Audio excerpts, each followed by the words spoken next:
called 911. It's harder than I thought it would be.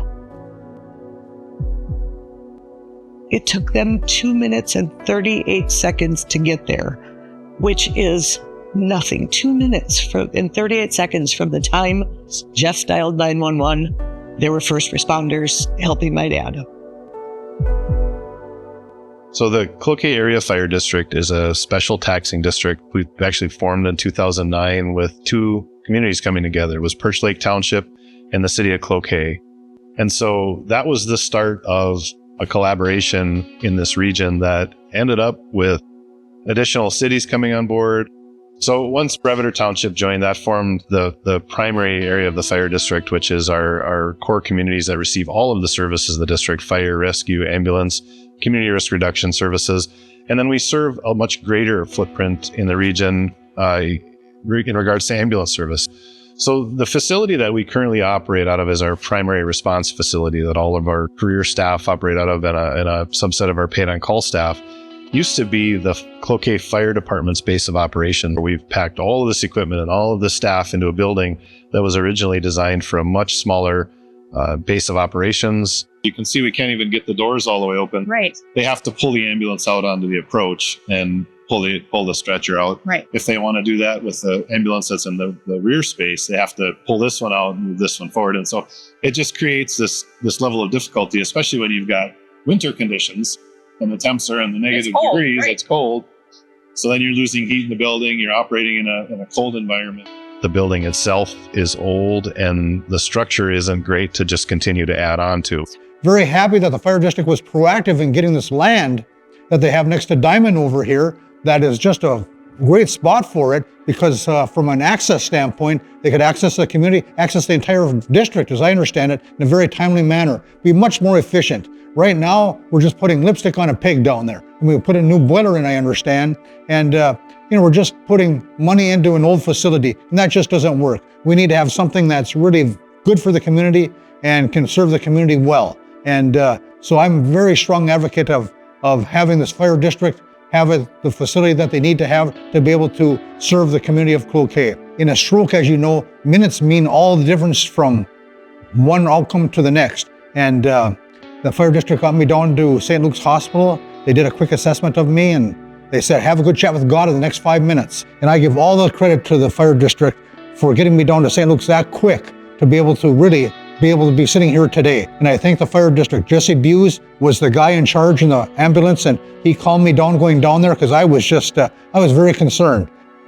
So as you expand and your not only your emergency response volume grows, but your reach and your impact in the community grows, you need to add additional staffing. There are many things that really challenge us in this facility, and the struggle is the age, the condition, and how that relates to employee well-being, wellness within our workforce, our staff, their ability to come back from an emergency response and get a workout in, find some peace and quiet, some time to kind of work through whatever they just had to deal with out on an emergency scene.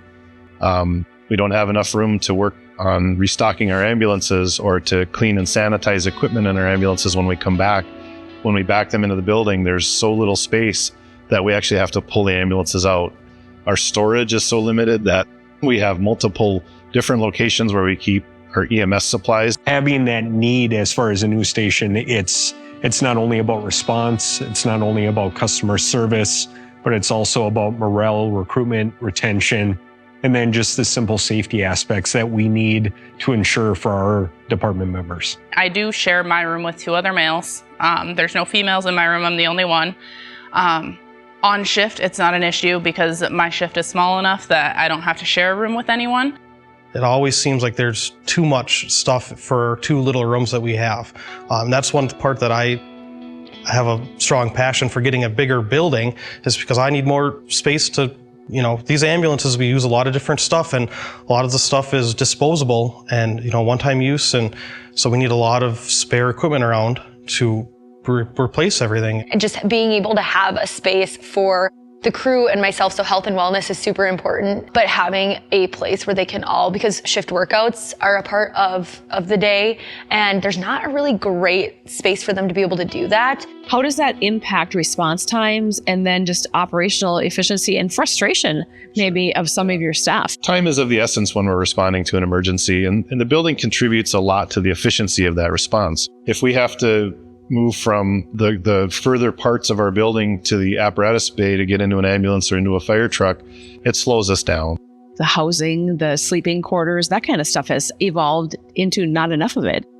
That's an important part of recruitment and retention of staff, to work in a space that's clean and modern and safe, and to have adequate restrooms, adequate sleeping and rest spaces. So tell me what the average rate of return on an ambulance bill is. It's about 45% of what we build. Then you have to eat the rest of that? You have to eat them at night. All right, who does the cooking? Everybody. Yeah. Everybody does? Take turns. Oh man, who does the grocery shopping? Yeah, we're let's go home. Really? We who all- does the cleanup? Okay, everybody. Take it down. Okay. And just established this rapport, and she was comfortable with me, and it just meant a lot to her and the family. And so those are the kind that stick out to me, is just when you impact somebody in the community in a way. But the call itself, it was just monitoring her and her heart and the patient on the way down to the cities. But you made a difference in their lives, and you impacted, not only the kid but the parents. Right. I had a heart attack, and my son, who is now on the fire department, started CPR on me. Luckily, he had just taken that class in college, and so he was performing CPR on me in the meantime, talking to them on the phone, and they literally got to our house within 3 minutes. It was so fantastic, and they were so reassuring to me that it's going to be okay. And then I'd go out, and then I'd come back in, and we're still here. We're not going to let you go. And just kept that reassurance, because I was scared to death. I didn't know what was happening, other than them reassuring me. Just recently, my aunt had a stroke, and I was at her house, and they, again, were there within minutes. They had to pound down her door because she had locked it. And then they took wonderful care of her. And she is not affected by her stroke at all because they got there so fast. And they are wonderful people. They have moms, they have dads, they're just like us, and they care just as much as us. When it comes to training for the vast multitude of emergency responses that we have, everything from severe medical emergencies to really technical rescue scenarios, to firefighting from your typical house fire, to a commercial building, to an industrial site, some of the complex chemicals that they can find themselves involved with. And we need a space that we can train to be prepared for all of those scenarios. So in our current facility, we're limited in size, and so we have to make sure that when we purchase new apparatus or new ambulance, that it'll actually fit in the building, rather than making sure that apparatus is designed in the best interest or to meet the needs of the community. Efficiency is built into the station to ensure that we get out the door as quickly as possible. It would be purpose-built, designed for that equipment, so that we could have inventories of medical equipment. We could have repair work areas and repair areas for our firefighting tools and equipment. We can train within that space, and then we can be ready to respond from that same space to the next emergency. What are some of the things that they're telling you about a new station and what it will actually do for the community and for your staff and for your leaders? But a lot of what the new station brings is the ability for our staff to work in an environment that's much more productive. And so the efficiency is built into the station, which in turn results in a better response to the community. And so we have a few things that are important to us. One is we don't want UV light touching our turnout gear because it degrades the fabric and it reduces the protective capabilities for our staff. We want to have a negative pressure ventilation system in certain parts of the building so that vehicle exhaust, particulates that come back with us after the fire aren't transferred through the building. We want to make sure that what we do is build this station to meet their needs and to retain the staff. We've done a ton of work to try and bring in funds from outside of the community. We've worked with the state, requesting state funds from the state bonding dollars. We've requested federal congressionally directed spending dollars. We've looked at grant opportunities. We'll continue to pursue any opportunities that we find. But what we're looking at now is that our certain option is a local bond. Being on the fire board, fiduciary responsibilities is one of our top priorities, of course. And that is something I can proudly say that we are always trying to be the most effective when it comes to our spending. And our fire chief, Jesse Buse, is also fantastic about making sure there's not excessive spending. Building some really good relationships.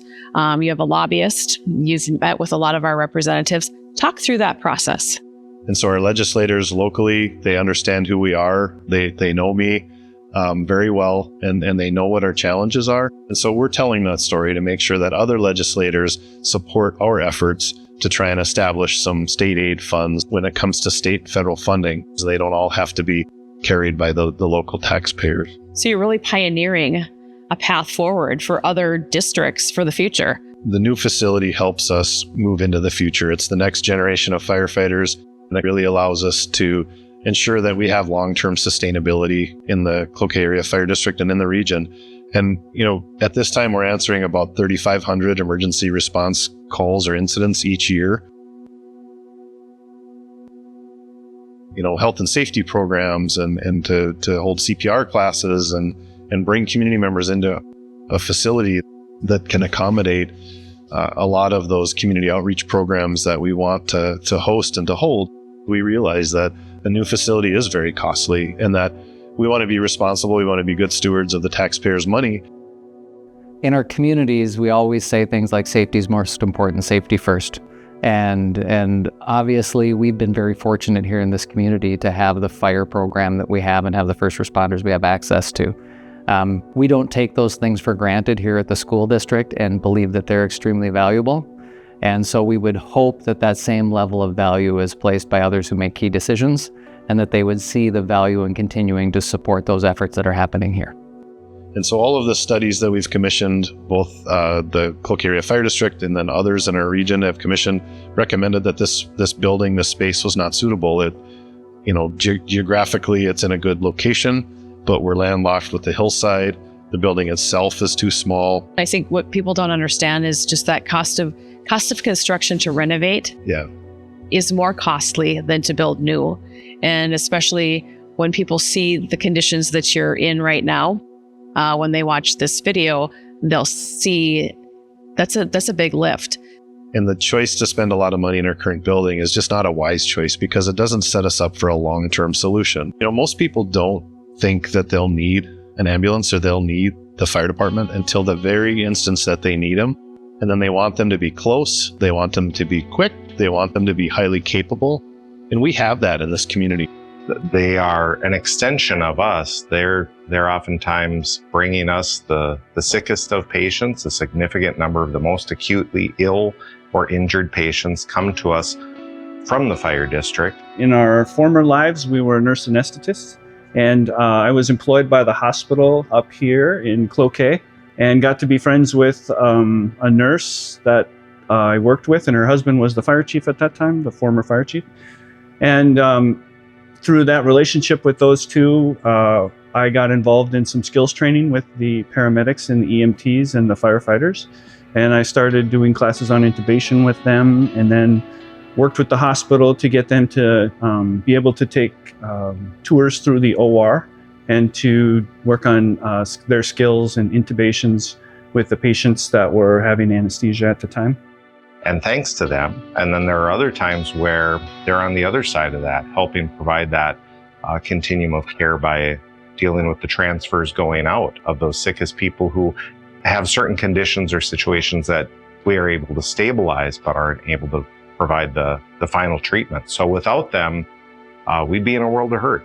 Well, I just think it's important to recognize, again, Cloquet Area Fire District Ambulance, these folks are super professional, motivated, passionate, and just very clinically sharp. We had just finished a city council meeting, and I went out and sat in the car, was waiting for the wife. She was talking to some people in the city hall, and I felt kind of funny. I told my wife, I'm taking a nitro, call 911. Right about 27th Avenue West. I guess I coded. The young man that was in the back asked me how I was doing. I turned to him and I said, I feel kind of dizzy. And my world went black. When I woke up, there was a young lady that was the driver, and she was standing over my head. And my first thought was, who's driving? I heard him call up to Station 1 in Duluth asking for some help so that they could finish the run and take me to the hospital. And there was lights and sirens, and here we go. Comes to heart attack care, we say time is muscle. And that clock starts ticking when the heart is blocked. And it stops right here on this table when we can open up that balloon and restore that blood flow. So that collaboration, that focus that we did with them to recognize STEMI faster, get us the EKG, has really paid dividends, and it's put a lot of people back in the Cloquet community that have a much healthier heart. It not only helps us sustain our organization and provide a long-term solution to some of our funding challenges, but also so that it encourages other parts of the state to form these districts in the best interests of their community, in the best interests of their emergency response needs and their community health and wellness. And you've got a higher rate of suicide amongst your firefighters and your paramedics. And so the wellness of our staff is one of the things that I really want to impact. Our current facility just does not allow us to have space to do a workout, to get, to burn off some steam, to get physically well and to become mentally well. And so those are some of the greatest challenges that we have. But I think the public probably just doesn't quite understand the dynamic between the work that we do every day and the health and wellness of our staff. We don't know the impact that it has on those that have cared for our loved ones or have cared for us, that there's some really heavy stuff that comes back to the station. We carry those incidents with us for the rest of our lives, essentially. Every traumatic incident, every grief-filled incident, all the violence, all of the difficult situations that we get called to. But it really is something that stays with you. And, this is where I'm going to have a little trouble, because when you ask those questions, the things that I've experienced come back to me, which isn't a problem. This really needs to happen now, doesn't it? This does need to happen now. We're really behind on addressing this issue. When it's your family, and it's when it's your 2 minutes and 38 seconds, it's worth everything to have them well-trained. Volunteer firefighters in small communities do a wonderful job, and they're very dedicated as well. But when we have an emergency, I want the best, and that's what we got.